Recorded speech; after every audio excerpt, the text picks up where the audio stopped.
ரோமருக்கு எழுதிய நிருபம் 5ஆம் அதிகாரம் 18-19 வசனங்களை வாசிக்க போகிறோம். 18 மற்றும் 19 ஆகிய வசனங்கள். அன்றியும் ஒரே மனுஷனுடைய கீழ்ப்படியாமையினாலே அநேகர் பாவிகளாக்கப்பட்டது போல ஒருவருடைய கீழ்ப்படிதனாலே அநேகர் நீதிமான்களாக்கப்படுவார்கள். மேலும் மீறுதல் பெருகும்படிக்கு நியாயப்பிரமாணம் வந்தது. அப்படி இருந்தும் 18-19 ஆகையால் ஒரே மீறுதல்னாலே எல்லா மனுஷருக்கும் ஆக்கினைக்கு ஏதுவான தீர்ப்பு உண்டாதன போல ஒரே நீதியினாலே எல்லா மனுஷருக்கும் ஜீவனை அளிக்கும் நீதிக்கு ஏதுவான தீர்ப்பு உண்டாயிற்று. அன்றியும் ஒரே மனுஷனுடைய கீழ்ப்படியாமையினாலே அநேகர் பாவிகளாக்கப்பட்டது போல ஒருவருடைய கீழ்ப்படிதலினாலே அநேகர் நீதிமான்களாக்கப்படுவார்கள். கிறிஸ்துவுக்குள்ளான நம்முடைய வாழ்க்கை குறித்து 5ஆம் அதிகாரம் முதல் நாம் படித்து வருகிறோம். 12 முதல் 21 வசனங்களிலே கிறிஸ்துவுக்குள்ளான வாழ்க்கை எப்படிப்பட்டது என்பதை காண்பிப்பதற்கு பவுல் அப்போஸ்தலன் ஒரு காரியத்தை பண்ணுகிறார். ஆதாமுக்குள்ளாக நாம் இருந்தோம். முதல்ல கிறிஸ்துவை ஏற்றுக்கொள்வதற்கு முன்னாலே நாம் ஆதாமுக்குள்ளாக இருந்தோம். ஆதாமுக்குள்ள நாம் எப்படி இருந்தோம், அவன் நமக்கு என்னத்தை கொண்டு வந்தான், நம்முடைய வாழ்க்கையை எப்படி பாதித்தான், ஆதாமின் மூலமாக நமக்கு என்ன வந்தது என்பதை காண்பித்து விட்டு அதுக்கு நேர்மாறாக கிறிஸ்துவின் மூலமாக நமக்கு இன்றைக்கு என்ன வருகிறது என்பதை எடுத்து காண்பிக்கிறார். ரெண்டுத்தையும் கான்ட்ராஸ்ட் பண்ணி ஒப்பிட்டு பார்க்கும்போது கிறிஸ்துவின் மூலமாக வருகிற இந்த வாழ்க்கையின் மேன்மை நமக்கு விளங்குகிறது. ஆக 12 முதல் 21 வசனங்கள் 5ஆம் அதிகாரத்திலே ஆதாமுக்குள்ள வாழ்க்கைக்கும் கிறிஸ்துவுக்குள்ள வாழ்க்கைக்கும் உள்ள வித்தியாசத்தை எடுத்து காட்டுகிறதா இருக்கிறது. பல வித்தியாசங்களை பார்த்தோம். ஆதாம் கொண்டு வந்ததை காட்டிலும் கிறிஸ்து கொண்டு வந்தது எவ்வளவு மேலானது, அதிகமானது, எவ்வளவு அது மேன்மை உள்ளது என்பதை பார்த்தோம் போன வாரங்களிலே. இந்த 18-19 வசனங்களிலே முதலாவது 18ஆம் வசனத்திலே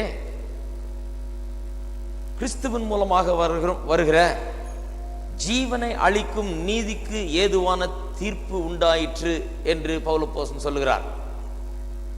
ஒரே மீறுதல்னாலே எல்லா மனுஷருக்கும் ஆக்கினைக்கு ஏதுவான தீர்ப்பு உண்டானது போல ஒரே நீதியினாலே எல்லா மனுஷருக்கும் ஜீவனை அளிக்கும் நீதிக்கு ஏதுவான தீர்ப்பு உண்டாயிற்று. ஆதாமாகிய அந்த ஒரு மனுஷனுடைய மீறுதல், அவனுடைய பாவம், அன்றைக்கு அவன் செய்த போது எல்லா மனுஷருக்கும் ஆக்கினைக்கு ஏதுவான தீர்ப்பு உண்டானது. ஒரு தீர்ப்பு உண்டானது. அந்த தீர்ப்பு என்ன? ஆக்கினையை கொண்டு வந்தது, காண்டம்னேஷன்.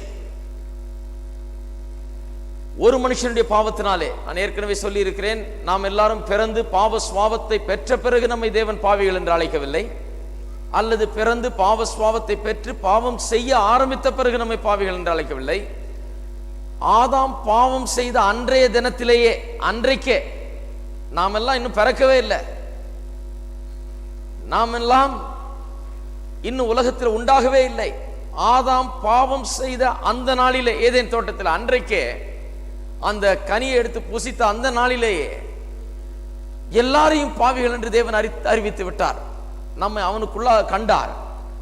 நாம் ஒன்றும் செய்வதற்கு முன்பதாகவே எல்லாரையும் பாவிகள் என்று தேவன் அறிவித்து விட்டார். எல்லாரும் தேவனுக்கு விரோதிகளானோம். அவனுக்கு மூலமாய் வந்த சந்ததியே தேவனை விட்டு தூரமாய் இருந்ததாய், இருள் நிறைந்ததாய், பாவம் நிறைந்ததாய், பிசாசின் பிள்ளைகளாய் மாறிவிட்டார்கள். அதற்கு பல விளக்கங்கள் கொடுத்தேன், எப்படி அப்படி ஆக முடியும் என்று. இன்னொன்று சொல்லுகிறேன். ஒருவர் இந்த தேசத்திலிருந்து இன்னொரு தேசத்துக்கு போகிறார். அங்கே போய் அந்த தேசத்தில் ஏதோ ஒரு சச்சரவை, வம்பை இழுத்துக்கொண்டு அந்த தேசமே வந்து நம்முடைய தேசத்துக்கு எதிராக யுத்தமிடும்படியாக ஒரு கலவரத்தை ஏற்படுத்தி விடுகிறார். ஒரு மனுஷன் செய்கிற குற்றம். ஒரு மனுஷன் போய் என்னத்தையும் வம்பெழுத்து அந்த தேசமே இந்த தேசத்துக்கு நேராக எதிராக வருகிறது சண்டையிட. இந்த தேசத்தில் இருக்கிற நாம் யாரும் ஒரு குற்றம் செய்யல, நாம் யாரும் ஒரு பாவம் செய்யல, நாம் அங்க போகல, நாம் அவர்களை பாதிக்கல. ஆனால் அந்த ஒரு மனுஷன் செய்தது நம்ம எல்லாரையும் குற்றவாளிகளாக அந்த தீர்ப்புக்குள்ளாக்கிற்று. அந்த தேசம் நமக்கு விரோதமாக எழும்பி யுத்தம் பண்ண வரும்போது நாம் எல்லாருமே விரோதிகள் என்பதை மனதில் வைத்துக் கொண்டுதான் அவர்கள் யுத்தம் செய்கிறார்கள். இந்த ஒரு மனுஷனை கொல்ல வரல, நம்முடைய நாட்டில் யாரு கிடைச்சாலும் கொல்லலாம் என்கிற அந்த எண்ணத்தோடு தான் வருகிறார்கள். ஏனென்றால் அந்த ஒரு மனுஷனுடைய குற்றம் ஒரு தேசத்தையே பாதிக்கிறதா இருக்கிறது. ஏனென்றால் அவன் இந்த தேசத்துக்கே ஒரு பிரதிநிதியாக இருக்கிறான். அவன் ஒரு குற்றம் செய்யும் போது இந்த தேசமே பாதிப்புக்குள்ளாகிறது. அப்படிதான் முதலாவது மனிதனாக அவன் உண்டாக்கப்பட்டதனால, ஆதாம் முதலாவது மனிதனாக இந்த உலகத்தில் வைக்கப்பட்டதனால அவன் செய்த பாவம் இந்த மனு வர்க்கத்தையே பாதித்தது. ஏனென்றால் அவன் ஒரு தனிப்பட்ட மனுஷன் மட்டுமல்ல, பின் வரும் சந்ததிகள் எல்லாவற்றுக்கும் ஒரு பிரதிநிதியாக, தகப்பனாக அவன் இருந்தான். அவனிலிருந்து தான் எல்லாரும் உருவானார்கள். ஆகையால் அவன் விசேஷமானவன், அவன் எல்லாருக்கும் பிரதிநிதி. அவன் பாவம் செய்யும் போது அவனோடு கூட எல்லாரையும் அந்த பாவத்துக்குள்ளாக இழுத்துக்கொண்டு செல்கிறான்.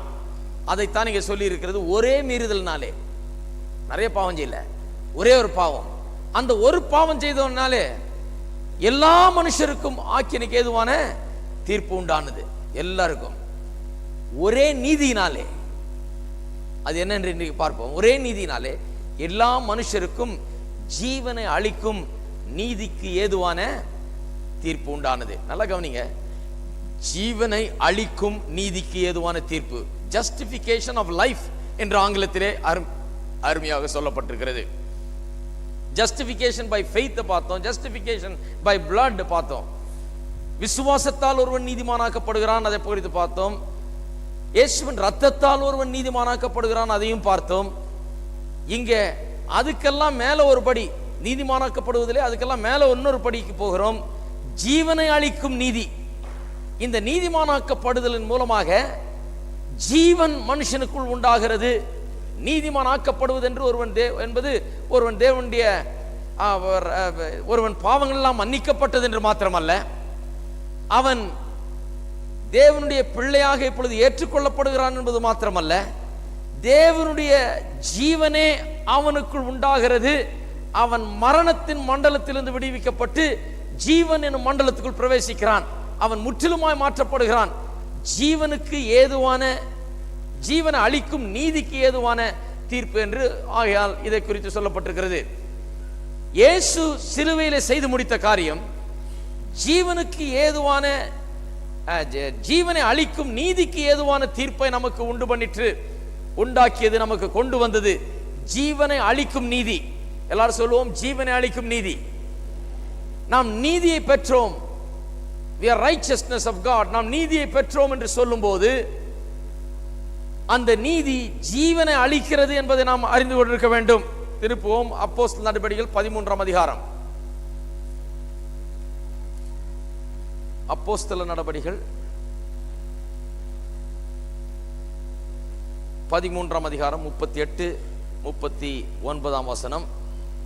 ஆதலால் சகோதரரே, இவர் மூலமாய் உங்களுக்கு பாவ மன்னிப்பு உண்டாகும் என்று அறிவிக்கப்படுகிறது என்றும், மோசேயின் நியாயப்பிரமாணத்தினாலே நீங்கள் எவைகளினின்று விடுதலையாகி நீதிமான்களாக்கப்படக்கூடாது இருந்ததோ, விசுவாசிக்கிறவன் எவனும் அவைகளினின்று இவராலே விடுதலையாகி நீதிமானாக்கப்படுகிறான் என்று உங்களுக்கு தெரிந்தெடுக்க கடவது.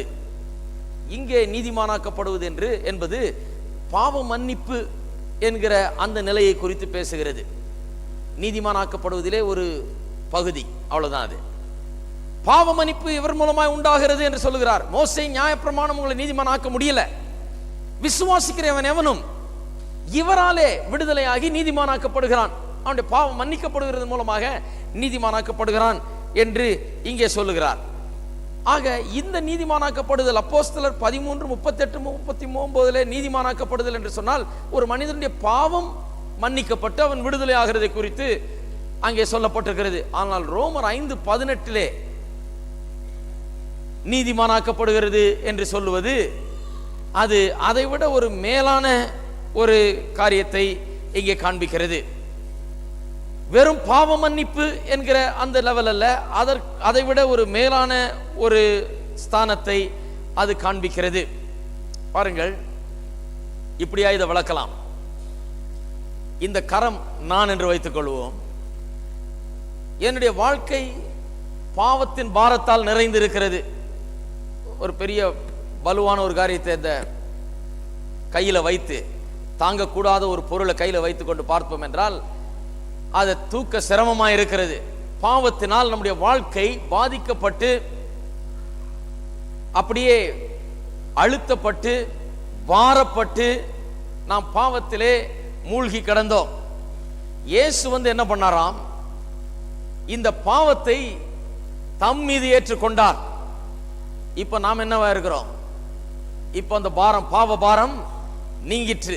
இது இயேசுன்னு வச்சுக்கோ. இந்த கை, வலது கை, நமக்கு இருந்த பாவத்தை, நம்மளால சுமக்க முடியாத இந்த பாரத்தை, நம்ம அழுத்தி கொண்டிருந்த அந்த வேதனையை இயேசு என்ன பண்ணாரா? சிலுவையில அவர் தம் மீது. இப்ப பாவம் எங்க இருக்குது? யார் மேல இருக்குதுங்க? இயேசுவின் மேல இருக்கு. இந்த சின்ன சத்தியத்தை கூட சிலர் அறியாம இருக்கிறாங்க இன்றைக்கு.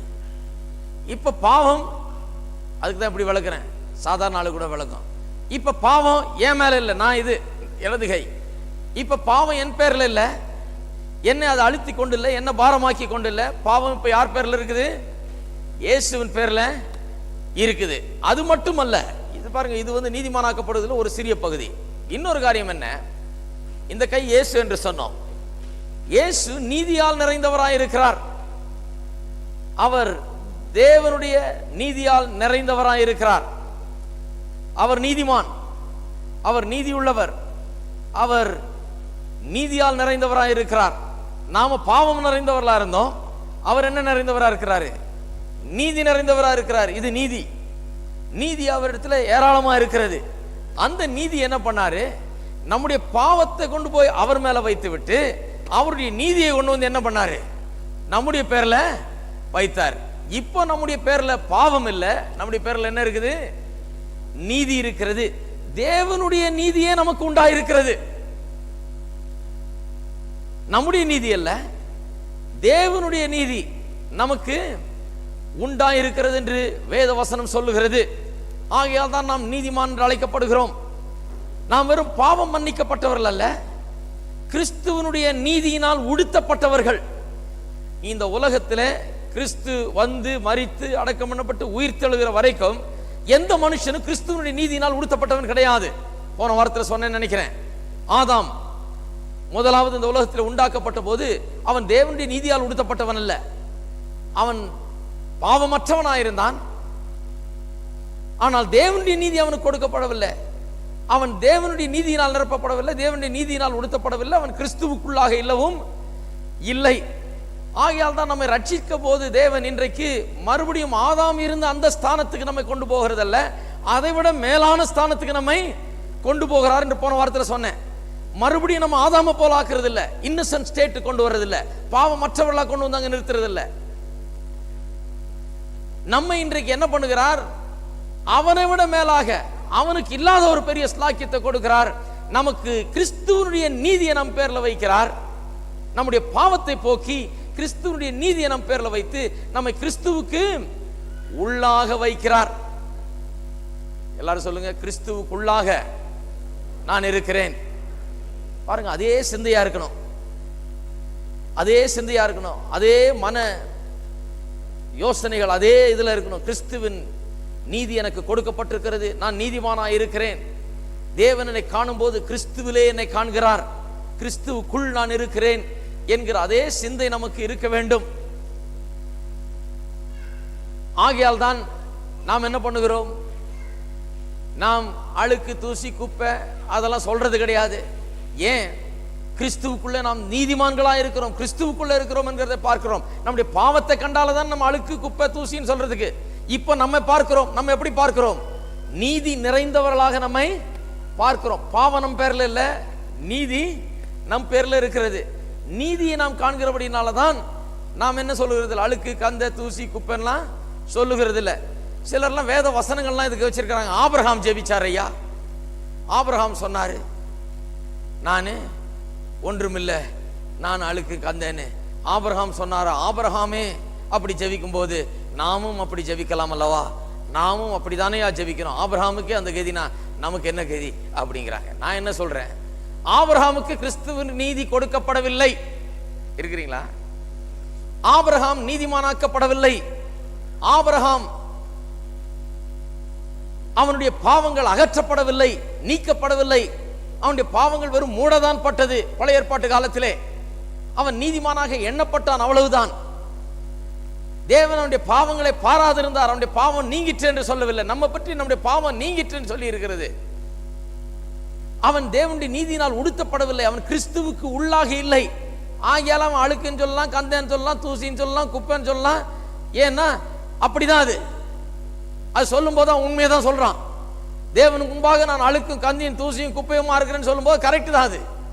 ஏனென்றால் பாவியாகிய மனுஷன் தேவனுக்கு முன்பாக அப்படித்தான் இருக்கிறான். நாம ஏன் சொல்றது இல்லைன்னா, நாம் ஆபிரகாமை போல இல்லை, நாம் மோசேயை போல இல்லை, எம்மாத்திரம்னு சொல்றதுக்கு நாம் எலியாவை போல அல்ல, நாம் தீர்க்கதரிசிகளை போல அல்ல. எந்த பழைய ஏற்பாட்டு தீர்க்கதரிசிகளுக்கு கொடுக்கப்படாத ஒரு பெரிய ஸ்லாக்கியம் நமக்கு கொடுக்கப்பட்டிருக்கிறது. அது என்ன? தேவனுடைய நீதியால் நாம் உடுத்தப்பட்டிருக்கிறோம், கிறிஸ்துவுக்குள்ளாக நாம் இருக்கிறோம். அதைத்தான் இங்க அப்போஸ்தலனாகிய பவுல் 17ஆம் வசனத்தில் ரொம்ப அழகா சொல்லிட்டார். கிருபையின் பரிபூரணத்தையும் நீதியாகிய ஈவின் பரிபூரணத்தையும் பெறுகிறவர்கள். பாருங்க, கிருபையை பெறுகிறவர்கள், நீதியாகிய ஈவை பெறுகிறவர்கள் சொல்ல, கிருபையின் பரிபூரணத்தை பெறுகிறவர்கள், நீதியின் பரிபூரணத்தை பெறுகிற. எல்லாம் சொல்லுவோம், கிருபையின் பரிபூரணம், நீதியாகிய ஈவின் பரிபூரணம்.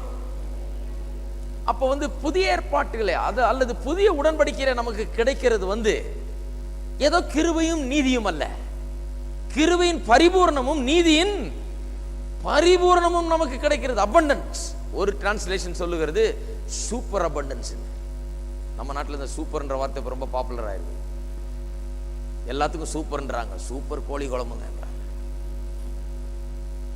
எல்லாமே சூப்பர். இப்போ இங்க வேதத்துல ஒரு சூப்பர் இருக்குது, இங்க எழுதி வச்சுக்கலாம் நீங்க. சூப்பர் அபண்டன்ஸ், சூப்பர் பரிபூர்ணம். இது ஏன் சூப்பர் பரிபூர்ணமாம்? அதனுடைய அர்த்தம் என்னன்னு சொல்றாங்க. அபண்டன்ஸ் என்கிற வார்த்தை கிரேக்க மொழியிலிருந்து ஒரு வார்த்தையிலிருந்து டிரான்ஸ்லேட் பண்ணிருக்காங்க இல்லையா? கிரேக்க மொழியில் அந்த வார்த்தையின் அர்த்தம் என்னவாம்? ரெண்டு வார்த்தை அதை ஜாயின் பண்ணி தான் அபண்டன்ஸ் இங்கிலீஷ்ல வருது, டிரான்ஸ்லேட் பண்ணிருக்காங்க. அந்த ரெண்டு வார்த்தைகள் சேர்ந்த அர்த்தம் என்னவாம்? வேவ் அப்பான் வேவ், அலை மேல் அலை. கடற்கரையில் போய் எத்தனை பேர் நின்று பார்த்துருக்கிறீங்க? மெட்ராஸ்ல இருக்கிறீங்க, கண்டிப்பா கடற்கரை போயிருப்பீங்கன்னு நினைக்கிறேன். கடற்கரையில போய் நின்று பார்த்தீங்கன்னா அலை அடித்து கொண்டு வருகிறது. அங்கேருந்து தூரத்திலேருந்து புரண்டு புரண்டு புரண்டு அடிச்சுக்கிட்டு கரையில சேர்ந்து அப்படியே தள்ளி கரையில நுரையாயி அப்படியே தண்ணியா திரும்பிடுது. திரும்பினோன்னு அழகாக இவ்வளோ பெரிய அலை வந்தது, போச்சே அவ்வளோதான் அப்படின்னு நினைக்கிறது இல்லை. ஏன்னா அதுக்கு பின்னாலே என்ன வருது?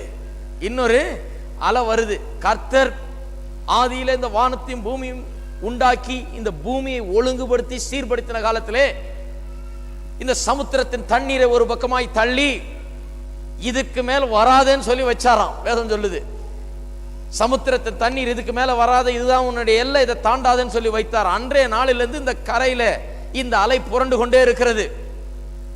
அலை மேல் அலை.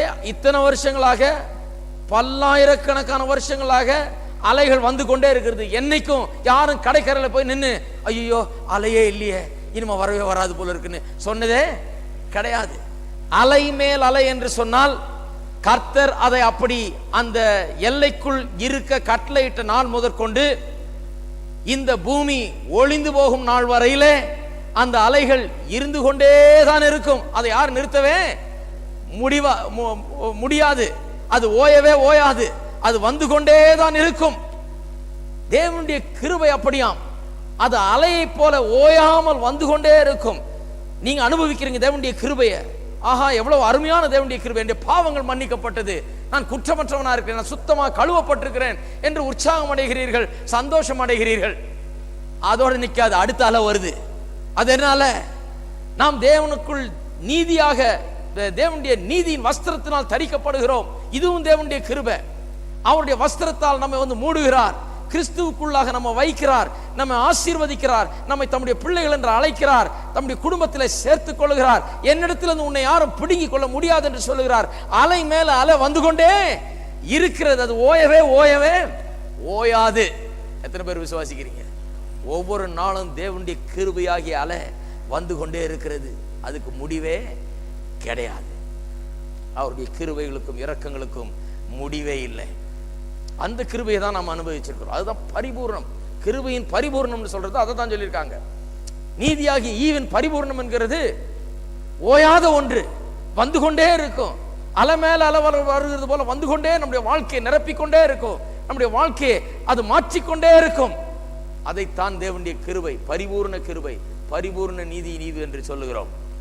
இன்னொரு விதத்தில் பார்ப்போம், அபண்டன்ஸ். இந்த பரிபூர்ணம் என்கிற வார்த்தை 5 பேரை 5 அப்பம் 2 மீனை வைத்து 5000 பேரை போஷித்த அந்த சம்பவத்தை வாசிக்கும் போது நன்றாய் விளங்குகிறது. 12 சீஷர்களையும் கூப்பிடுகிறார். 5 அப்பத்தையும் 2 மீனையும் எடுத்து இந்த 12 சீஷரையும் ஆளுக்கு ஒரு கூடையை கொண்டாடினார். எல்லாம் கூடையை கொண்டாந்து ரெடியா நிற்கிறாங்க. இந்த 5 அப்பத்தையும் 2 மீனை எடுத்து பிட்டு பிட்டு பிட்டு போடுறாரு. கூடையா போட்டுக்கிட்டே இருக்கிறார். அது நிரம்பிக்கிட்டே இருக்குது. நிரம்பி அந்த கூடை நிறைய நிறைஞ்சிருச்சு. 12 கூடையும் நிறைஞ்சிருச்சு. சரி போய் எல்லாம் சேவ் பண்ணுங்கன்றாரு. 12 பேரும் 12 பக்கம் போய் எல்லாம் சேவ் பண்ணிட்டு இருக்கிறாங்க. சேவ் பண்ணி முடிஞ்சு திருப்பி வந்து இன்னும் நல்லா சாப்பிடுங்கன்னு போடுறாங்க. ஜனங்கள்லாம் சொல்ல போதையா, மீன் நல்லா இருக்குது, இந்த ரொட்டியும் நல்லா இருக்குது, எல்லாம் நல்லா இருக்குது, வயிறு நிறைய சாப்பிட்டோம் போதுன்னு போட்டுக்கிட்டே இருக்கிறாங்க. எல்லாம் போட்டு முடிஞ்ச பிறகு கூடை எடுத்துட்டு வந்து பார்த்தா கூடையில அப்படியே இருக்குது. ஹலோ, 12 கூடையிலையும் அப்படியே இருக்குது. 12 கூட நிறைய அப்படியே இருக்குது. கொஞ்சம் கூட குறையவே இல்லை. இதுதான் அபண்டன்ஸ். தேவனுடைய பரிபூர்ண ஈவு, தேவனுடைய பரிபூர்ண கிருபை என்று சொல்லும் போது அது குறையிற தன்மையே கிடையாது. அதுகிட்ட குறையவே குறையாது. உங்களுக்கு எவ்வளவு கிருபை தேவை, உங்களுடைய பிரச்சனைகள் என்ன, உங்களுடைய போராட்டங்கள் என்ன, வாழ்க்கையில தேவைகள் என்ன, பெரிய தேவனுடைய கிருபை தேவையா இல்லைங்க. அவருடைய கிருபை பரிபூர்ணமான கிருபை. அந்த தேவனுடைய கிருபை நம்முடைய வாழ்க்கையில கிரியை செய்யும் போது உங்களுக்கு என்ன தேவை இருந்தாலும், எவ்வளவு பெரிய பிரச்சனை இருந்தாலும் அந்த கிருபை உங்களை தாங்கும், தாங்கிக் கொண்டே இருக்கும், உங்களுக்கு ஜெயத்தை கொடுத்து கொண்டே இருக்கும். அந்த 12 கூடையும் எம்டி ஆகாதது போல, காலி ஆகாதது போல, அது அப்படியே நிரம்பி இருந்தது போல தேவனுடைய கிருபை ஒருபோதும் குறையவே குறையாது. அது நிறைவாகவே இருக்கும். கடைசியில் இந்த 12 கூடையும் தூக்கி 12 பேர் தலையில வச்சு அநேகமா அந்த 5 அப்பத்தி 2 மீன் பையன் கொண்டு அந்த பையன் வீட்டுக்கு அனுப்பிச்சிருப்பாருன்னு நினைக்கிறேன். இன்னும் கொஞ்சம் பேர் இருந்திருந்தாருங்கன்னா பாருங்க, 5000 பேருக்கு மேல இருந்தாங்க. ஏன்னா அன்னைக்கு வெறும் ஆண்களை மட்டும்தான் எண்ணினாங்க, பிள்ளைகளையும் பெண்களையும் எண்றதில்லை அன்னைக்கெல்லாம். இன்னும் அதிகம் பேர் இருந்தாங்கன்னா இன்னும் சேவ் பண்ணிக்கிட்டே இருக்கலாம். அது போட போட இருந்துகிட்டே தான் இருக்கும். 5 பேர் இருந்தா என்ன, 5000 பேர் இருந்தா என்ன, 50000 பேர் இருந்தா என்ன, இந்த 12 கூடையும் நிரப்பி 12 பேரும் போய் போட போட போட அது தீரவே தராது. 5 லட்சம் பேர் இருந்தா கூட அன்னைக்கு சர்வ் பண்ணி முடிச்ச உடனே அந்த 12 கூடையும் ஃபுல்லா இருந்துகிட்டே இருந்திருக்கும். அதுதான் தேவனுடைய கிருபை. அப்பேற்பட்ட கிருபையை நாம் பெற்றிருக்கிறோம். எண்ணி பாருங்கள், அப்பேற்பட்ட தேவனுடைய கிருபை நமக்கு வந்து சேர்ந்திருக்கிறது. ஏதோ ஒரு பாவ மன்னிப்பு என்கிற ஒரு சின்ன காரியம் அல்ல, தேவனுடைய நீதியே நாம் பெற்றிருக்கிறோம். அதைத்தான் வேத வசனம் திட்டவட்டமாக இங்கே சொல்லுகிறது. அப்ப நீதியை நாம் பெறும்போது என்ன நடக்கிறதாம், ஜீவனையே நாம் பெறுகிறோம். ஆகையால் தான் ஜீவனை அளிக்கும் நீதி என்று இங்கே சொல்லப்பட்டிருக்கிறது. நீதியை பெறுவது இயேசுவையே பெறுவது, இயேசுவே நம்முடைய வாழ்க்கையில வருவது, அவருடைய ஜீவனே நம்முடைய வாழ்க்கையை ஆட்கொள்வது. அப்படிப்பட்ட ஒன்றை தான் இங்கே நீதியை அளிக்கும், ஜீவனை அளிக்கும் நீதிக்கு ஏதுவான தீர்ப்பு என்று சொல்லப்பட்டிருக்கிறது. இயேசு தம்மை குறித்து சொன்னார். யோவான் சொல்லுகிறான், சீஷனாகிய யோவான் சுவிசேஷத்தை எழுதும் போது இப்படியாய் சொல்லுகிறார், ஆதியில வார்த்தை இருந்தது, அந்த வார்த்தை தேவனிடத்தில் இருந்தது, அந்த வார்த்தை தேவனாய் இருந்தது அப்படின்னு சொல்லிவிட்டு அந்த அவருக்குள் ஜீவன் இருந்தது என்று சொல்லுகிறார். அவருக்குள் ஜீவன் இருந்தது என்று இயேசுவை ஜீவனின் ஆதாரமாக சொல்லுகிறார். அங்கிருந்த ஜீவனே புறப்படுது. ஜீவன் வேணும் என்றால் அங்கிருந்து தான் பெற்றுக்கொள்ள வேண்டும். இயேசுவே சொன்னார், நானே வழியும் சத்தியமும் ஜீவனுமாய் இருக்கிறேன்னு சொன்னார். லாசருடைய கல்லறைக்கு போறப்ப சொன்னார், நானே உயிர்த்தெழுதலும் ஜீவனுமாய் இருக்கிறேன் என்று சொன்னார். ஜீவனுக்கு ஆதாரமே கிறிஸ்து தான், ஜீவனே அவர்தான். ஆகையால் ஜீவனை அளிக்கும் நீதிக்கு ஏதுவான தீர்ப்பு என்று சொல்லும் போது ஒரு மனுஷன் இயேசுவை விசுவாசிக்கிற வேளையிலே கிறிஸ்துவே அவனுக்குள் வருகிறார், ஜீவனே அவனுக்குள்ளாக வந்து வாசம் பண்ணுகிறது. அவன் கிறிஸ்துவுக்குள் இருக்கிறான். பிதாவும் கிறிஸ்துவும் எப்படி ஒன்றாயிருக்கிறார்களோ அதுபோல கிறிஸ்துவும் விசுவாசியும் ஒன்றாயிருக்கிறான். இப்பொழுது நமக்குள் இருக்கிறது ஜீவன். ஏதோ ஒரு மார்க்கம் அல்ல, ஏதோ வந்தோம், முந்தி ராமகிருஷ்ணனா இருந்தோம், இப்போ ராபர்ட் ஆயிட்டான்னு கிடையாது. அப்படி கிடையாது. வெறும் பேர் மாறல, பேர் மாறவில்லை. பேர் மாத்துறதெல்லாம் சும்மா, அது மாத்திரவங்க மாத்திக்கலாம். பேர்ல ஒண்ணும் கிடையாது. பேர்ல மாற்றம், வாழ்க்கையின் அடித்தளத்திலே ஆழத்திலே ஒரு மாற்றம் ஏற்பட்டிருக்கிறது. அது என்ன? இயேசுவே வந்து அந்த மனுஷனுக்குள்ள வாழுகிறார். ஜீவாதிபதியே அவனுக்குள்ளே வந்து ஜீவிக்கிறார். ஜீவ ஊற்றே அவனுக்குள்ள இருக்கிறது. அவன் இயேசுவோடு ஐக்கியமாகிவிட்டான். அவன் ஜீவன் நிறைந்தவனாயிருக்கிறான். ஆகையால் தான் ஜீவனை அளிக்கும் நீதிக்கு ஏதுவான தீர்ப்பு என்று இங்கே சொல்லப்பட்டிருக்கிறது. அதுதான் கிறிஸ்தவன் பெற்றுக்கொண்டிருக்கிற ஒரு காரியம். ஆகையால் தான் இன்னைக்கு கிறிஸ்தவனுடைய குறிக்கோள் நீங்கள் என்னவா இருக்க வேணுமோ அப்படி மாறுங்கள் என்றல்ல, என்னவா இருக்கிறீர்களோ அப்படி இருங்கள். அதுதான் அது. Not become what you ought to be, but be what you are. நீங்கள் இனிமே என்னவா ஆக வேண்டும் என்கிறத பிரசங்கம் பண்றது இல்லை நாங்க. அது பிரசங்கம் பண்ண தப்பு. நீங்கள் என்னவா இருக்கிறீர்கள் என்கிறது தான் பிரசங்கம் பண்றோம். இனிமே ஒன்றும் ஆக போறது இல்லை. விசுவாசிகள் நினைச்சிட்டு இருக்காங்க, நான் இனிமே என்னவோ என்ன ஆக போறேங்க, நான் என்னவா இருக்கணும், நான் என்னவா ஆகணும், நான் என்னவா மாறணும், நான் எப்படி இருக்கணும், அப்படி பேசுறாங்க. கிடையாது. நீங்கள் என்னவா இருக்கிறீர்கள் இப்பொழுது.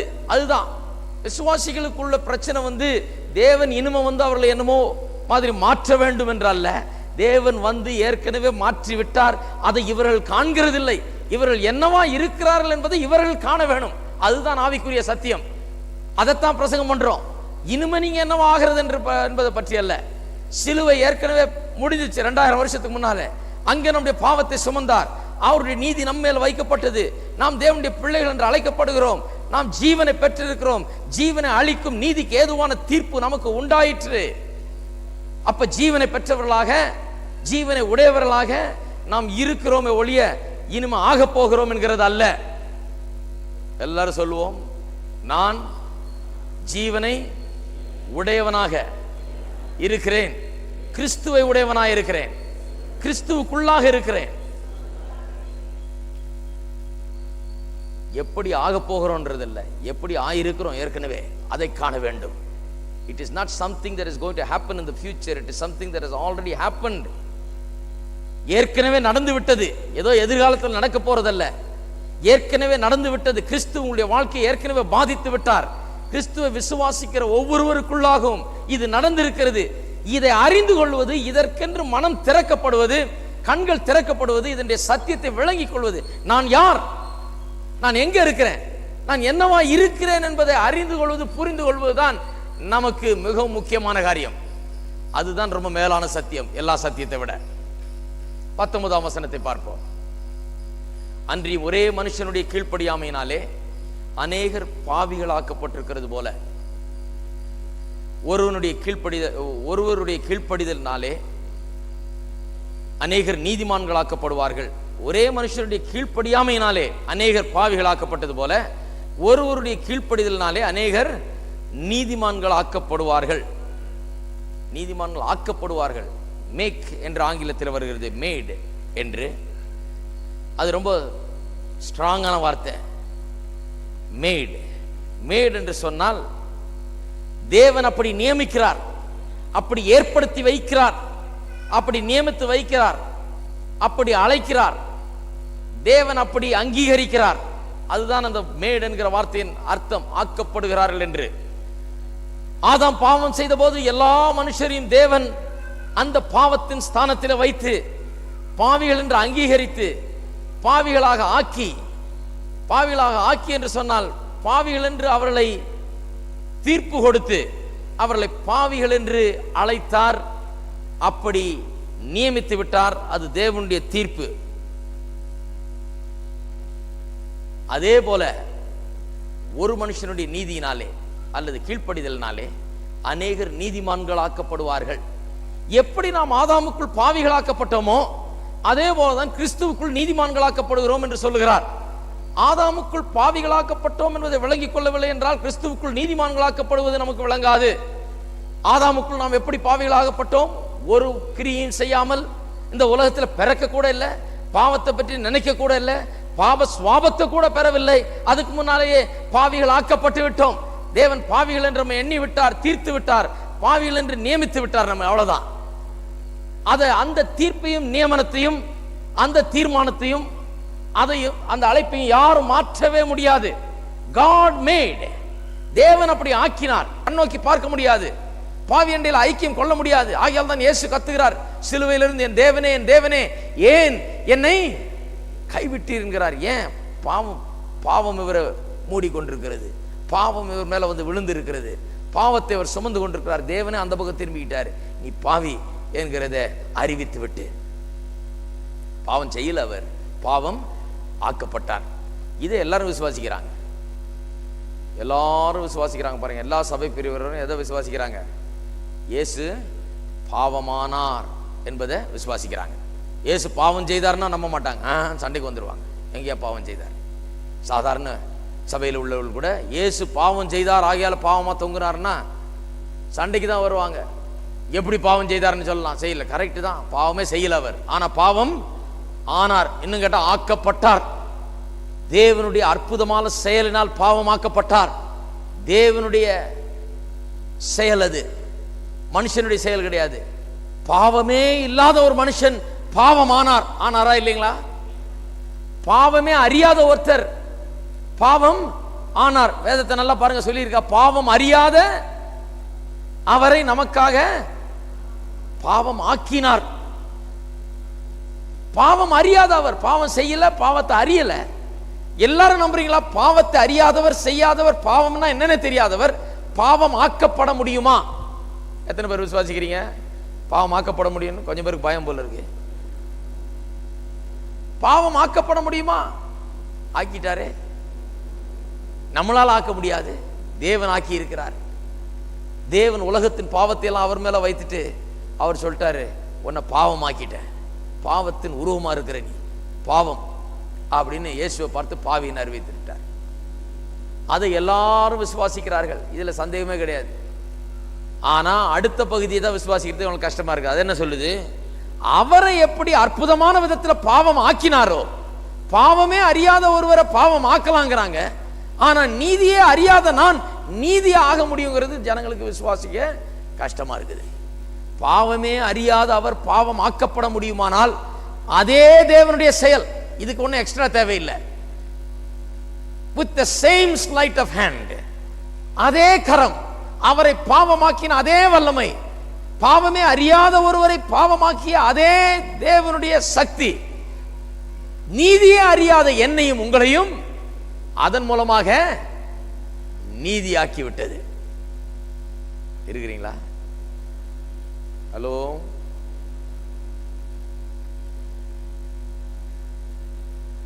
பாவமே என்னன்னே தெரியாது அவருக்கு, ஆனா பாவமானார்ன்றது ஒத்துக்கிறோம். அப்ப நான் சொல்றேன், அதன் மூலமாக வேதம் சொல்லுது நீதியே அறியாத நாம் நீதி ஆயிட்டோம்னது. இது விளங்கிடுச்சுன்னா பைபிளே விளங்கிடும். இது விளங்கிடுச்சுன்னா ஆவிக்குரிய ஜீவியமே விளங்கிடும். இது விளங்கிடுச்சுன்னா பெரிய லைட்டை ஆன் பண்ணி விட்டா மாதிரி மண்டையில, அங்கதான் பிரச்சனை பாருங்க. இது விளங்கிடுச்சுன்னா நீங்க உங்களை என்ன நினைப்பீங்க? தேவனுடைய நீதி என்று என்னன்னு சொல்லியிருப்பாங்க, நாம் அவருக்குள் தேவனுடைய நீதி ஆகும்படிக்கு. எல்லாம் சொல்லுங்க, நான் தேவனுடைய நீதி, நான் தேவனுடைய நீதி. தேவனுடைய நீதி என்னவோ அதன் மொத்த உருவமாக நாம் இன்றைக்கு இருக்கிறோம். கிறிஸ்துவுக்குள்ள இருக்கிறபடினாலே தேவன் நம்மளை பார்த்து என்ன சொல்றார்? நீ தேவனுடைய நீதி, உன்கிட்ட வேற எந்த எதுவுமே இல்லை, உன்ன பாவம் இல்லை, உன்னிடத்துல உன்னை வந்து பாவம் மூடிக்கொண்டு இல்லை, உன்னை பாவம் அழுத்தி கொண்டு இல்லை, உன்னிடத்துல இப்பொழுது பாவம் ஆண்டு கொண்டு இல்லை, மரணமும் ஆண்டு கொண்டு இல்லை. என்ன ஆண்டு கொண்டிருக்கிறது? தேவனுடைய நீதி. தேவனுடைய நீதி உன்னை மூடிக்கொண்டிருக்கிறது. தேவனுடைய நீதியினால் உடுத்தப்பட்டிருக்கிறாய். தேவனுடைய நீதியை தான் அவர் காண்கிறார். அப்ப நம்ம பார்க்கும்போது என்னத்தை பார்க்கிற மாதிரி பார்க்கிறாரு? இயேசுவையே பார்க்கிற மாதிரி பார்க்கிறார். குற்றமற்ற இயேசுவை, பாவமற்ற இயேசுவை, பரிசுத்தமான இயேசுவை அப்படி பார்க்கிறது போல நம்மை தேவன் காண்கிறார். பாவம் அறியாத அவரை பாவம் ஆக்கினார், நீதியை அறியாத நம்மை நீதியாக ஆக்கினார். எல்லாம் ஆக்கினார். எல்லாம் சொல்லுங்க, ஆக்கினார். அவர் ஆக்கினார். நம்மளை ஆக்கிக் கொள்ளுகிறதல்ல, நாம் அப்படி ஆக்கிக்கொள்ளுகிறதல்ல, நாம் முயற்சிக்கிறதல்ல, அவர் ஆக்குகிறார். அது அவருடைய செயல், அற்புதமான செயல். அவர் அப்படி செய்கிறார், அவர் அப்படி ஆக்குகிறார். அது அவருடைய வல்லமை. நம்முடைய வாழ்க்கையில இன்றைக்கு நடந்திருக்கிறது, நாம் நீதிமான்களா இருக்கிறது என்பது நம்முடைய செயலே கிடையாது. பாருங்க, எல்லா கள்ள உபதேசத்திலும் இது ஒண்ணு இருக்கும். பாருங்க, கள்ள உபதேசத்துல எல்லாம் பாத்தீங்கன்னா கிறிஸ்தவர் மத்தியிலையும் சரி, அவர்கள் மத்தியில் இருக்க கள்ள உபதேசமாக இருந்தாலும் சரி, அல்லது கள்ள மதங்கள் மார்க்கங்களாக இருந்தாலும் சரி, எல்லாத்தையும் ஒரு காரியம் இருக்கும்.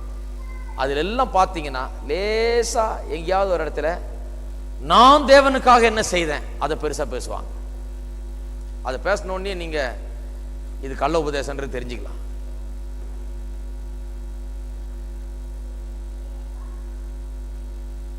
ஒரு அம்மா வந்து ஜெபம் பண்றாங்க ஒரு வீட்டில், ஆண்டவரே இந்த மாதிரி நகையெல்லாம் போட்டிருந்தா பரலோகம் போக மாட்டாங்கன்னு தெரியாதா? பாருங்க, அது சொல்லிட்டு போறது, அதை ஏன் ஜெபம் பண்ணிட்டு போறது? இப்போ பரலோகம் போக மாட்டாங்களாம். எதனால?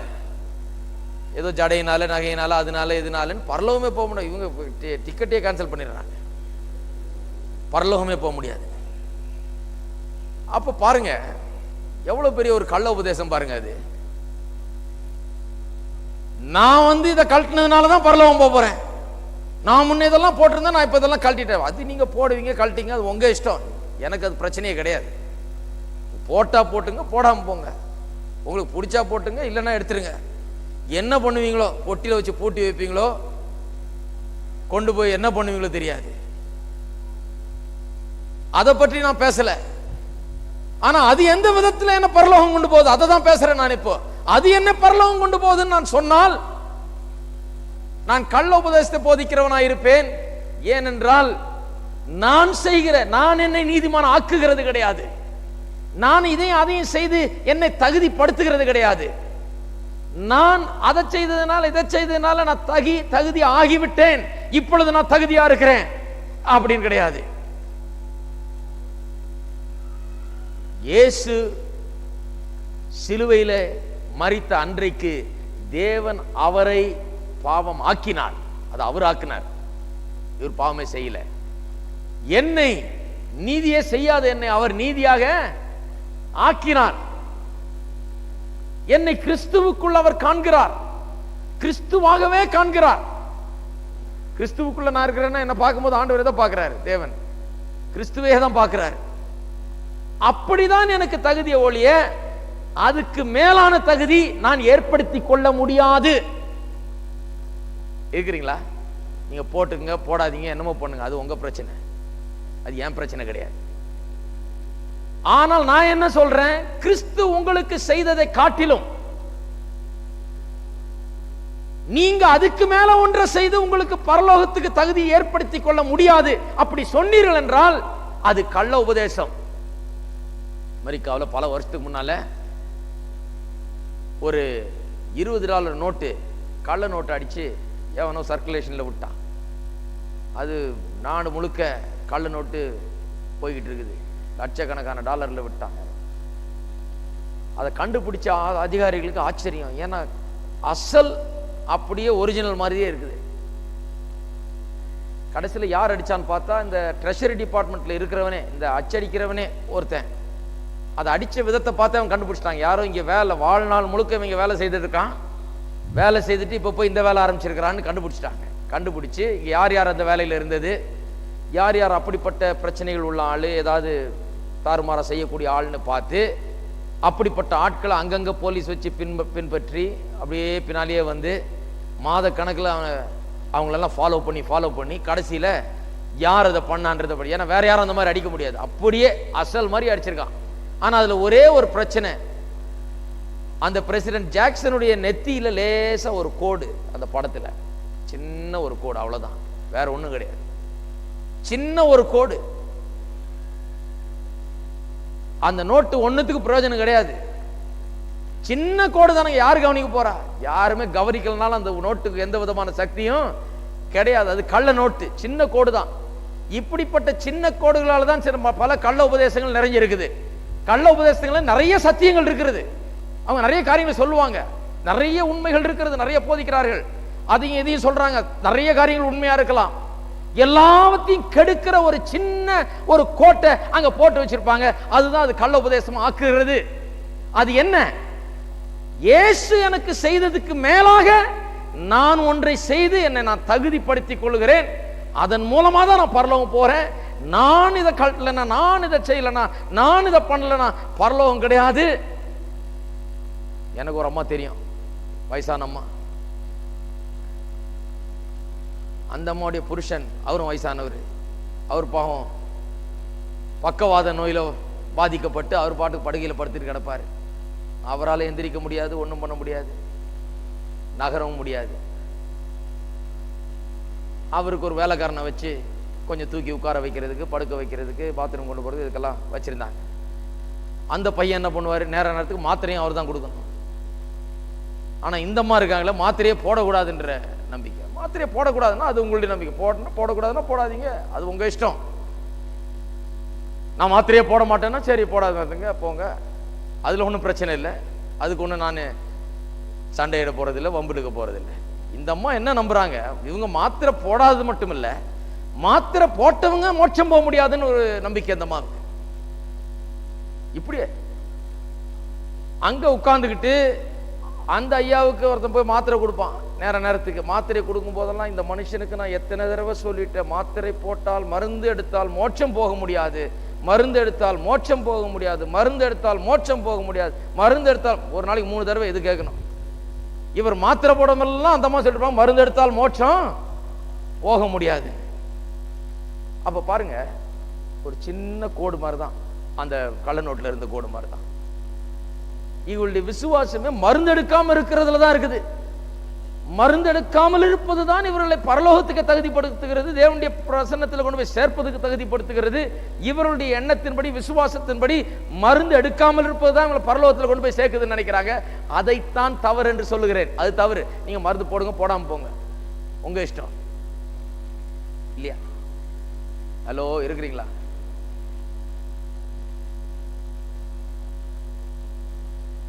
ஆனா மருந்து போட்டோம். அந்த காலத்தில் ஒரு கோயிலுக்கு போயிருக்கிறேன், அது பேரே பரிசுத்த சபை. அது சும்மா சொல்ல, நான் பேரை வெளியே போர்டே போட்டிருக்கேன். அப்படிதான். அதுல மருந்தை சாப்பிட்டா அடுத்த வாரம் மன்னிப்பு கேட்கணும். கோயில்ல மன்னிப்பு கேட்டு பிறகுதான் உங்களுக்கு ராபோஜனமே தருவாங்க உங்களுக்கு. ஏன்னா மருந்து பெரிய பாவத்தை செய்திட்டீங்க, மருந்தை சாப்பிட்டீங்க, என்னமோ பெரிய போதை மருந்தை சாப்பிட்டது மாதிரி மன்னிப்பு கேட்டு சுத்திகரித்து கழுவப்பட்டு. என்னுடைய சொந்தக்காரர் ஒருத்தர் இறந்தாங்க, ஒரு அம்மா. அவங்களும் இப்படிப்பட்ட ஒரு பின்னணியிலேருந்து வந்தவங்க. இறந்தப்ப சபையில் சொன்னாங்களா, சபைக்கு கொண்டாடாதீங்க, ஏன்னா மருந்து எடுத்து ஆஸ்பத்திரிக்கு போய் இறந்ததுனால சபைக்கு உள்ள கொண்டு வராதிங்க, சபைக்கு உள்ள கொண்டு வரக்கூடாது, ஏன்னா சபை தீட்டுப்பட்டுரும்ல. ஞாயிற்றுக்கிழமை தோறும் எத்தனையோ மருந்து எடுக்கிறவன் சைலண்டா உட்காந்துட்டு போறான், அப்பெல்லாம் சபையை தீட்டுப்படல. மருந்து எடுத்து நம்ம ஆஸ்பத்திரியில இருந்து போனாங்க, இவங்க மருந்து எடுக்க கூடாதுங்கிற உபதேசம், அதனால சபைக்கு கொண்டு வராதிங்க, நேர கல்லறை கொண்டு போ, நான் அங்க வந்துடுறேன்ட்டார். அங்க வந்தார். அங்க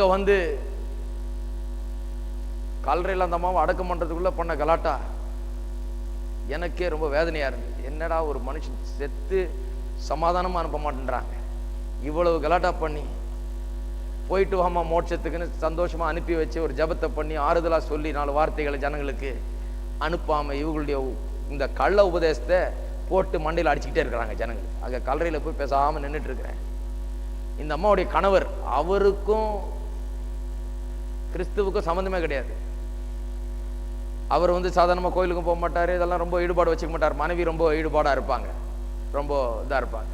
அவர் சும்மா காசை கொடுத்துட்டு பேசாமல் அவர் வேலையை பார்ப்பார். அவர் ஒரு பிஸ்னஸ் மேன் மாதிரி, அவர் ஒன்றும் கலந்துக்க மாட்டார். அவரை அங்க சாட்சி சொல்லுட்டாங்க, இல்லைன்னா அவர்கிட்ட பேச மாட்டாங்க, அவரை விட மாட்டாங்க, அவரை ஒன்றுத்துக்கும் இது பண்ண மாட்டாங்க, ஞாபகத்தை கூட்டம் நடத்தி வைக்க மாட்டாங்க, ஒன்றும் செய்ய மாட்டாங்க. இவரை சாட்சி சொல்லுட்டாங்க. அவரு ஒரு டவல் எடுத்து வாயில மூடிக்கிட்டு அழுதுகிட்டே சாட்சி சொல்றாரு, ஐயா இந்த அம்மா விசுவாசத்துல தான் இருந்தாங்க, நான் தான் ஆஸ்பத்திரியில் கொண்டு போய் விட்டுட்டேன். ஜனங்களே, கர்த்தருடைய பிள்ளைகளே, உங்களுக்கு சொல்லுகிறேன், இந்த அம்மா ஒரு தப்பும் பண்ணல, நான் தான் இந்த அம்மாவை கொண்டு போய் ஆஸ்பத்திரியில் சேர்த்து மருந்து போட சொல்லிட்டேன், நான் தான் ஊசியை ஏற்ற சொல்லிட்டேன், நான் தான் மாத்திரை உள்ள நுழைக்க சொல்லிட்டேன், நான் தான் இந்த அம்மாவுக்கு நினைவில்லாமல் இருக்கும்போது ஆஸ்பத்திரியில் கொண்டு போய் போட்டு இதெல்லாம் பண்ண சொல்லிட்டேன், கர்த்தர் தான் என்ன மன்னிக்கணும்னு அப்படின்னு இவரிங்க. என்ன ஒரு பரிதாபம் பாருங்க.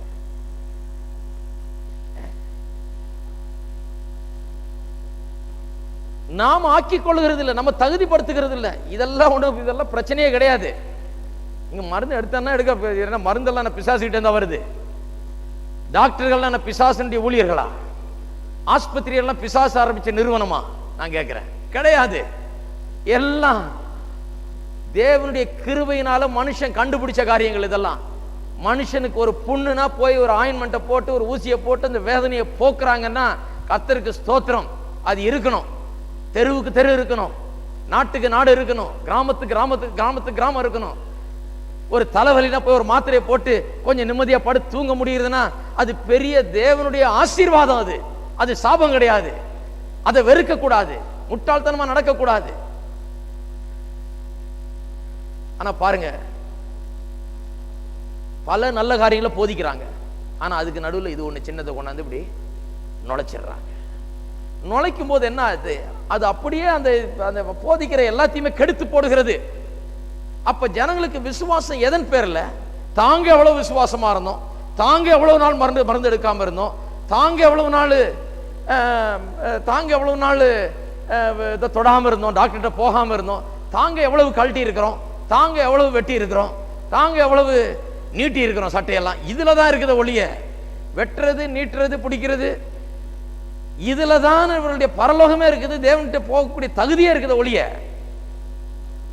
தேவன் ஆக்கினார் என்பதை அவள் நம்புகிறது. இந்த ஆக்கப்பட்டோம், mat, we are made righteousness. நாம் நீதிமான்களா ஆக்கப்பட்ட மொழியை ஆக்கி கொண்டிருக்கவில்லை. இப்போ நான் என்ன நீதிமான ஆக்கி கொள்ள முயற்சிக்கல, நான் உங்களையும் நீதிமான ஆக்க முயற்சிக்கல, என்னால் ஆக்க முடியாது. அப்ப என்ன பண்ணிட்டு இருக்கீங்க நின்றுட்டு? நீங்க நீதிமான்கள் என்றதை போதித்துக் கொண்டிருக்கிறேன். ஏன்னா நிறைய பேர் அதை விசுவாசிக்கிறது இல்லை. நாம் நீதிமான் என்கிறத அறியாமல் இருக்கிறோம், அதை தெரிந்து கொள்ளாமல் இருக்கிறோம், அதை புரிந்து கொள்ளாமல் இருக்கிறோம். அந்த வெளிச்சம் நமக்குள்ள வரவில்லை. நாம் யார் என்பதை நாம் புரிந்து கொள்ளாமல் இருக்கிறோம். நான் தேவனுடைய பிள்ளை, ரத்தத்தால் கழுவப்பட்டவன், அவருடைய ரத்தத்தால் நீதிமான் ஆக்கப்பட்டவன், பாவங்கள் மன்னிக்கப்பட்டவன், நீதிமான் ஆக்கப்பட்டவன், தேவனுடைய குடும்பத்தில் இருக்கிறேன் அப்படிங்கிறத அறியாது இருக்கிறதுனால இங்க சபையில வந்து நின்று போதித்துக் கொண்டிருக்கிறோம். என்ன நோக்கத்தோடு? நீங்க மருந்து எடுக்கூடாது, மாத்திரை எடுக்கூடாது, இதை கழட்டணும், அதை கழட்டணும், இதை பண்ண, அப்படி கிடையாது. நீங்கள் யார்? கிறிஸ்துவுக்குள் நீங்கள் என்னவா இருக்கிறீர்கள் என்பதை நீங்கள் அறிந்து கொள்ள வேணும். போய் நீங்கள் என்னவா இருக்கிறீர்கள் என்பது சத்தியத்தை அறிந்து கொண்ட பிறகு அப்படியே இருக்கணும். Hello, learn who you are and then go be who you are in Christ. அதற்காக தான் போதிக்கிற மொழிய வேற எதுக்காகவும் இங்க போதிக்கிறது கிடையாது. தேவனுடைய அலை மேல் அலை போல வருகிற அந்த கிருபையை நாம் பெற்றிருக்கிறோம். நீதியாகிய ஈவை நாம் பெற்றிருக்கிறோம். abundance of righteousness அதை பெற்றிருக்கிறோம். எல்லாத்தையும் ஏராளமாய் பெற்றிருக்கிறோம், குறைவே இல்லாமல் பெற்றிருக்கிறோம். அதை அறிந்து கொண்டு, அதை தெரிந்து கொண்டு, அதை புரிந்து கொண்டு போய் அதன்படி வாழுவதை தான் இங்கே போதிக்கிறோம் ஒழிய இனிமே போய் நீங்க உங்களை எப்படி நீதிமான ஆக்கிக் கொள்றது என்பதை குறித்து அல்ல. அப்படி போனா அது தவறான வழியில போயிடும், தவறான வழியில். அப்புறம் எல்லாம் மாய்மாலத்தோட வாழ வேண்டியது இருக்கு. ஒரு நாள் ஒரு திருட்டுத்தனமா ஒரு மாத்திரையை போட்டுக்கிட்டு அப்புறம் கர்த்தர் எனக்கு சுகம் கொடுத்தாருங்க அப்படின்லாம் சொல்லிட்டு இருக்கோம். இதெல்லாம் வேண்டியதே இல்லை. ஒரு நாள் ஒரு சகோதரன் ஒரு ஆஸ்பத்திரி வாசல்ல பார்த்தேன். அவர் ரொம்ப நாளா இந்த மாதிரிலாம் நம்புறவர். அவர் சின்ன வயசுலேயும் தெரியும். என்ன அங்கிள் இங்கே நின்றுட்டு இருக்கீங்க? ஒன்றும் இல்லைப்பா, ஒரே இந்த பல்லு வலி பாரு, அப்படியே பிச்சு வாங்குது, வீங்கிடுச்சு அப்படியே அப்படின்னாரு. அவர் மனைவி நர்ஸா இருக்கிறாங்க அங்க. ஆனா அவரு மருந்து எடுக்க மாட்டார். அவரு மருந்து எடுக்க மாட்டார். கொஞ்ச நாளைக்கு முன்னாடி தான் இவரை பற்றி என் மனைவி சொல்லியிருக்கு. அவங்க அப்பா கிட்ட வந்து ட்ரீட்மெண்ட் எடுத்துக்கிட்டு ஒரு நாள் சனிக்கிழமை வந்து ட்ரீட்மெண்ட் எடுத்துக்கிட்டு போய் நல்லா படுத்துங்கிட்டு அடுத்த நாள் ஞாயிற்றுக்கிழமை சாட்சி சொல்றாராம். கர்த்தர் எனக்கு சுகம் கொடுத்தார், இத்தனை 40 வருஷத்துல நான் மருந்தை தொட்டதே கிடையாது. அப்படி இதெல்லாம் என்னத்துக்கு சொல்லி கொஞ்ச நாள்ல இவரை ஆஸ்பத்திரி வாசல்ல பார்த்தேன். எங்க காமிங்க என்ன பார்த்தா இவ்வளவு பெருசா வீங்க இருக்குது. என்ன அங்கிள் ஆஸ்பத்திரி வாசல்ல நின்றுக்கிட்டே இப்படி நின்றுட்டு இருக்கிறீங்க? நேரம் உள்ள போங்க, உங்க ஒய்ஃப் தானே நர்ஸ், நேரம் ஒரு ஊசியை போட சொல்லுங்க, நல்ல எல்லாம் அடங்கிடும், வலியெல்லாம் போயிடும். இந்த பல்லுகளில் பிடுங்குற மாதிரி யாராவது டாக்டர் இருக்காங்களான்னு பாருங்க. பல்ல கிளீனா பிடிங்க எறிங்க, எதுனா பல்லு தானே, இதுதான் பிரச்சனை பண்ணுது உங்களுக்கு. ஐயா அப்படி வச்சுட்டு, அப்படியாப்பா நான் போனதே இல்லைப்பா, நான் போவே கூடாதுன்னு பார்க்குறேன்ப்பா. எல்லா பல்லையும் எடுக்க வேண்டியதை போயிடும் அங்கிள், உடனே போய் இந்த பல்லு எடுங்க.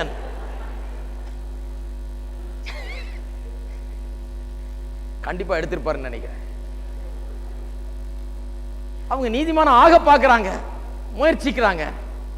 எப்படியாவது தங்களுடைய கிரியின் மூலமா ஒரு தகுதி ஏற்படுத்திக் கொள்ள பார்க்கணும். 40 வருஷமா நான் இதை செய்யல, அதை செய்யல, 40 வருஷமா நான் இதுல நிக்கிறேனாக்கும் அதுல நிக்கிறேனாக்கும், 40 வருஷமாக நான் இப்படி இருக்கேனாக்கும். இதெல்லாம் யாரு கேட்டது? யாரும் கேட்கவே இல்லை.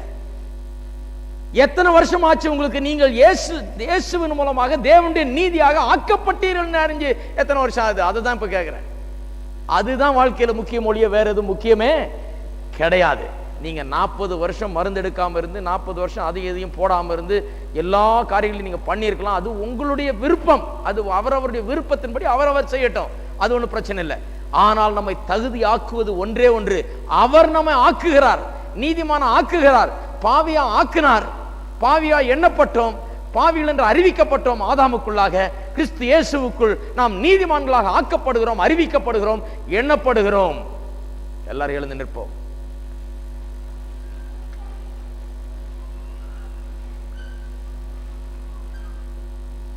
கர்த்தரை நாம் ஸ்தோத்திரிப்போம். அவர் நம்மை ஆக்கி இருக்கிறார், நம்ம ஆக்கிக்கொள்ள முயற்சி எடுக்கிறது இல்லை. அப்ப நம்ம என்ன பண்ணணும்? இன்னையிலிருந்து நாம் என்னவா இருக்கிறோம் என்று அறிந்து கொள்ளுகிறதுல இன்னும் ஈடுபாடு இருக்கணும், அதுல இன்னும் உற்சாகம் இருக்கணும். நான் என்னவா இருக்கிறேன், அவர் என்ன செய்திருக்கிறார், என்ன ஆக்கி இருக்கிறார், என்ன அவர் மூலமா எனக்கு என்ன வந்திருக்கிறது, அதுதான். கைகளை உயர்த்தி நாம் கர்த்தரை ஸ்தோத்திரிப்போம். நம்மை நீதிமான்கள் ஆக்கினவரை நாம் ஸ்தோத்திரிப்போம். அவருக்கே கனம், மகிமை, துதி எல்லாம் உண்டாவது. எல்லா கனத்துக்கு துதிக்கும் பாத்திரர் அவர். அவர் நீதிமான் ஆக்கினார். நாம் அதிலிருந்து ஒரு இம்ப்ரூவ்மெண்ட் பண்ண முடியாது, அதிலிருந்து கொஞ்சம் கூட இம்ப்ரூவ்மெண்ட் நம்மளால பண்ண முடியாது. அவர் எல்லாவற்றையும் செய்து முடித்தவர். தேவனுக்கு முன்பாக நிற்கக்கூடிய தகுதியை, திராணியை நமக்கு கொடுத்தவர். ஹல்லேலூயா. அதுல நிற்போம். ஆண்டவரே, எனக்கு அதை குறித்த வெளிப்பாட்டை தாரும். எனக்கு இயேசு கிறிஸ்துவின் மூலமாக என்ன வந்திருக்கிறது, நான் எதை பெற்றிருக்கிறேன், கிருபையின் பரிபூர்ணத்தை குறித்தும் நீதியாகிய ஈவின் பரிபூர்ணத்தை குறித்தும் வெளிச்சத்தை எனக்கு கட்டளையிட்டுள்ள ஆண்டவரே. give me the light. எனக்கு அந்த வெளிச்சத்தை தாரும், எனக்கு அந்த விளக்கத்தை தாரும். என்னுடைய மனதிலே உம்முடைய ஒளி பிரகாசிக்கட்டும், என்னுடைய உள்ளத்திலே அந்த ஞானம் உதிக்கட்டும். கர்த்தாவே, நான் என்னவாய் இருக்கிறேன், நான் யாராய் இருக்கிறேன், கிறிஸ்துவின் மூலமாக நான் என்னவாய் இருக்கிறேன் என்பதை அறிந்து கொள்ளும்படியாக என்னுடைய மனம் பிரகாசிக்கப்படட்டும். அறியாமையின் இருள் நீங்கட்டும், முட்டாள்தனங்கள் நீங்கட்டும், தேவனுடைய ஞானம் பிறக்கட்டும். ஹல்லேலூயா. எங்கள் அன்பின் தேவனே, கர்த்தராகிய இயேசுவின் நாமத்தில் மண்டையில் வருகிறோம். தர்மியான காலை வேளைக்காக உமக்கு ஸ்தோத்திரம். நீர் எங்களை நீதிமான்கள் ஆக்கினீர். எந்த மனுஷனாலும் செய்ய முடியாது, நியாயப்பிரமாணம் செய்ய முடியாது, எந்த ஒரு காரியமும் இதை செய்ய முடியாது, மத மார்க்கங்கள் செய்ய முடியாது, எங்களுடைய கிரியைகள் ஒன்றும் செய்ய முடியாது, எங்களுடைய தகுதிகள் இதை ஆக்க முடியாது, எங்களை நீதிமான்கள் ஆக்க முடியாது. நீர் உம்முடைய வல்லமையினால் எங்களை நீதிமான்கள் ஆக்கி இருக்கிறீர். அதை ஏற்றுக்கொள்கிறோம், அங்கீகரிக்கிறோம். அதனுடைய வெளிச்சம் எங்கள் உள்ளங்களில் பிரகாசிக்கிறபடியால் உமக்கு ஸ்தோத்திரம். ஆவியானவர் தாமே அதை எங்கள் உள்ளங்களில் போதித்துக் கொண்டிருக்கிறபடியால் உமக்கு ஸ்தோத்திரம். ஒவ்வொருவரும் இந்த வெளிச்சத்தை பெற்றவர்களாக இங்கிருந்து செல்லட்டும், அந்த வெளிச்சத்தில் நடக்கட்டும். உம்மை துதிக்கிறவர்களாய், ஆராதிக்கிறவர்களாய், ஸ்தோத்தரிக்கிறவர்களாய், நன்றி உள்ளவர்களாய் இந்த உலகத்தில் வாழ நீர் செய்தது என்னதென்று ஒவ்வொரு நாளும் இன்னும் அதிக அதிகமாக அறிந்து கொள்கிறவர்களாய், அதில் நடக்கிறவர்களாய் ஒவ்வொரு வைத்திருள்ள வேண்டுமே கர்த்தாவே. வெற்றியின் பாதையில் ஒவ்வொருவரையும் நடத்தியவர்கள் இயேசுவின் நாமத்திலே ஜெபிக்கிறோம். ஆமென். நம்முடைய கர்த்தராகிய இயேசு கிறிஸ்துவின் கிருபையும் பிதாவாகிய தேவனுடைய அன்பும் பரிசுத்த ஆவியானவருடைய ஐக்கியம் நம் அனைவரோடும் இன்றைக்கும் என்றைக்கும் இருப்பதாக. ஆமென். நாம் இந்த பாடலை பாடுவோம், பிறகு கலந்து செல்லலாம். சாயங்கால ஆராதனை இருக்கிறது 6:30 மணிக்கு. அங்கேயும் மிகவும் முக்கியமான சத்தியங்களை போதிக்கிறோம். வாருங்கள், நம்ம எல்லாரும் சேர்ந்து இந்த பாடலை பாடுவோம். என் ஆத்துமாவே கர்த்தரை ஸ்தோத்தரி, என் முழு உள்ளமே அவர் பரிசுத்த நாமத்தை ஸ்தோத்தரி. என் ஆத்துமாவே கர்த்தரை ஸ்தோத்தரி, என் முழு உள்ளமே அவர் பரிசுத்த நாமத்தை ஸ்தோத்தரி. என் ஆத்துமாவே ஸ்தோத்தரி, என் முழு உள்ளமே அவர் பரிசுத்த நாமத்தை ஸ்தோத்தரி. அவர் செய்த சகல உபகாரங்களையும் மறவாதே. அவர் செய்த சகல உபகாரங்களையும் மறவாதே. அவர் செய்த சகல உபகாரங்களையும் மறவாதே. அவர் செய்த சகல உபகாரங்களையும் மறவாதே. பாய் என் ஆத்துமாவே கர்த்தரை ஸ்தோத்தரி. என் முழு உள்ளமே அவர் பரிசுத்த நாமத்தை ஸ்தோத்தரி. என் ஆத்துமாவே கர்த்தரை ஸ்தோத்தரி. என் முழு உள்ளமே அவர் பரிசுத்த நாமத்தை ஸ்தோத்தரி. என் ஆத்துமாவே கர்த்தரை ஸ்தோத்தரி. என் முழு உள்ளமே அவர் பரிசுத்த நாமத்தை ஸ்தோத்தரி.